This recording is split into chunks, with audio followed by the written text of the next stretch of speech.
According to Igal's next season combined 11, Havertz over Mbappe, Martinelli over Vinicius, Saka over Rodrigo, and Odegaard over Bellingham. You know, people make mistakes, right? Let's just let it go. Do you disagree with any of them now? Surely, right? Which one? What was it? Bro, they just won their 15th Champions League. Let's not compare our players. Yeah, right now it would have to be. but it still has Saliba and Gabriel centre back partnership. Yeah.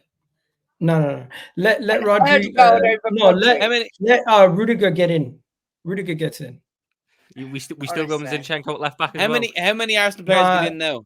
They could pick the left back. Honestly, we don't have one Arsenal player. That's it. It's probably Saliba. Saliba, that's it. Yeah. Maybe Declan Rice. But hey, you'll never know. Let's Declan Rice. Change that from 9 at the start of the season to 1, maybe 2. It is what it is. What are you gonna do? People, you get in the moment. Did you see the full video? By the way, I got really triggered by that AA Skills guy. He did a whole video where he was literally mocking us. Well, the FIFA YouTuber, AA Skills. A9 Skills. Wow. Yeah. Do you know what? I find interesting about it, Igal? It's not your combined 11. It's when you said, why are we talking about their Champions Leagues? Because it's very important to us. The problem is I've stopped doing combined. That's what 11s. I got offended by. I've stopped doing combined 11s over the course of time because I find everybody tries to frame them in a way that they can get there. So who's on availability, on current form and recent form and this. And you should just be, that's your squad and that's their squad. Pick the best 11 players. But people don't like doing that. They try to narrow it down so they can win that little debate and it just becomes boring. I need a new goalkeeper. Don't believe in Sanchez. Impressed with the Tosin signing, but the latest goalkeeper news is underwhelming. Is what Chelsea says. Want to challenge, they need to get a better goalkeeper. I said it last summer when they made out that Robert Sanchez had a relationship with the goalkeeping coach, so he was going to suddenly become this amazing goalkeeper, like he hadn't been dropped for Jason Steele, who was the worst goalkeeper in the Premier League last year. Chelsea can spend as much money as they want. If they don't go big on a goalkeeper, they aren't doing anything because each of the top sides in world football has a top goalkeeper. They don't want to get it wrong. They have a lot of players under contract. They need to, maybe Chelsea are looking at the players that they have and they're like, for once, let's wait and try to sell some players before we go and buy a bunch of players. They should have just not bought Robert Sanchez. They should have. How many players did they buy last summer? They should have maybe decided, we don't need 17 right wingers. Yeah, but we know Chelsea keep chopping and changing. Let's go put that money on a goalkeeper instead. Liverpool should sell Kelleher to them for about 60 million. They can have him.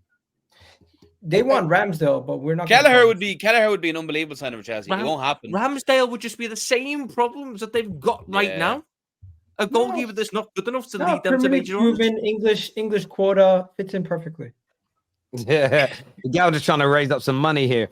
This here from Akil as well. Thank you, bro. He says, if Nkunku is fit, I would prefer him up top than splashing cash on average strikers because striker market is not that good.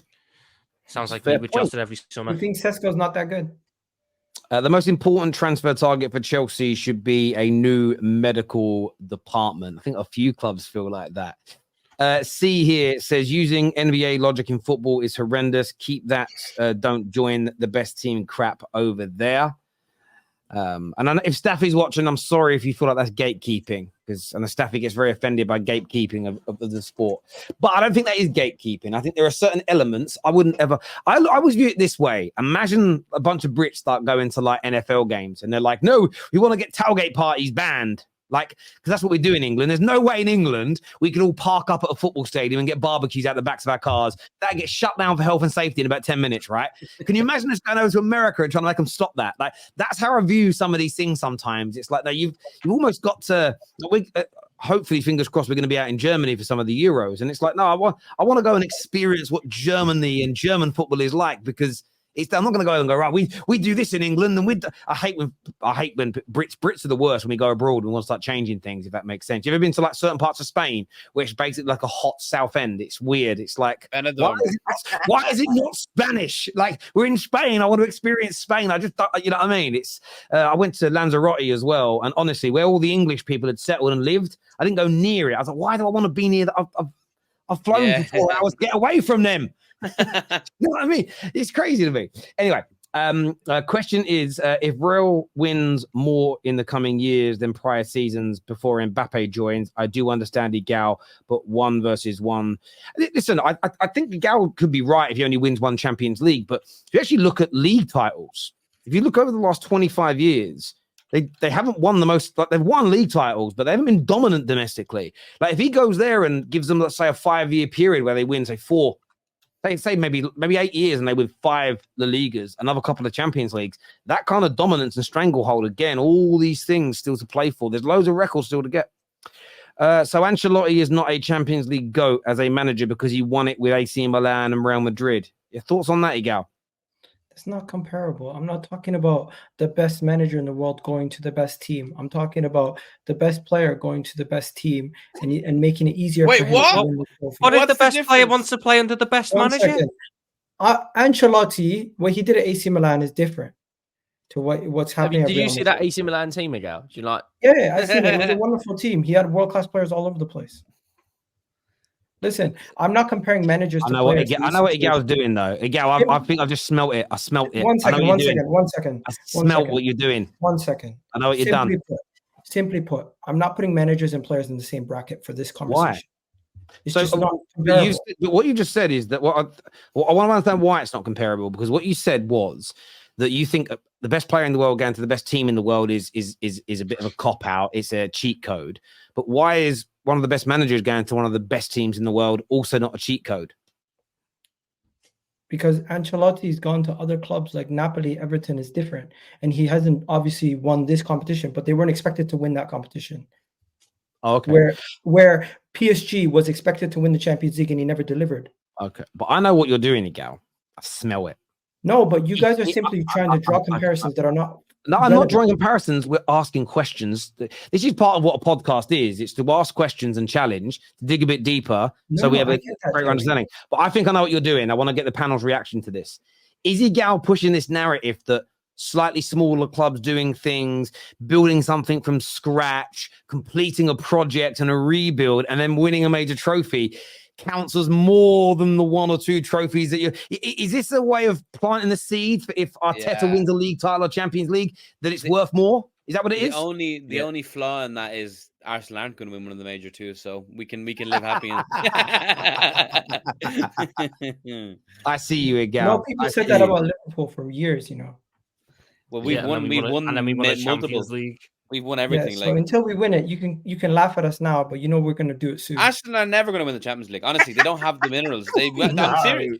Arsenal are never going to win the Champions League. But let's bear in mind here.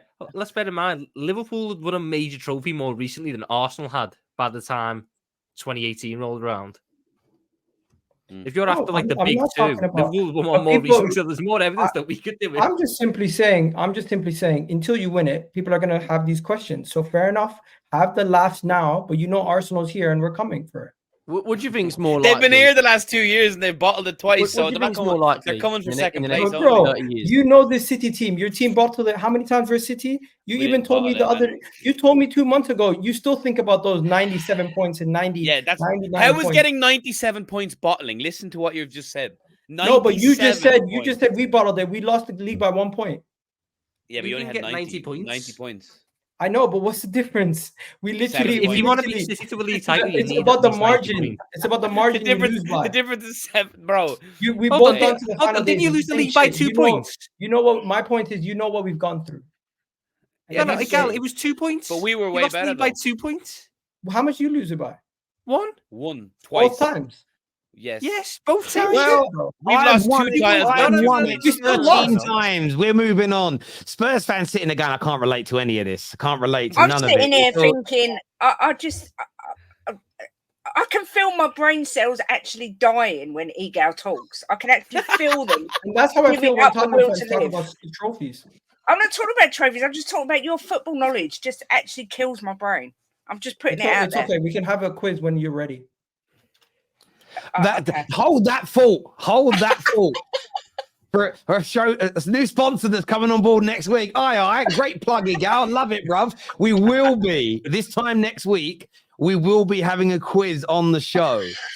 We will be starting some quiz on the show, and I will be there. We will be testing people's knowledge of the game. So, viewers, make sure you're here for it. They're gonna be amazing. It's a really good app as well. It is, but I think Arsenal can win the Champions League.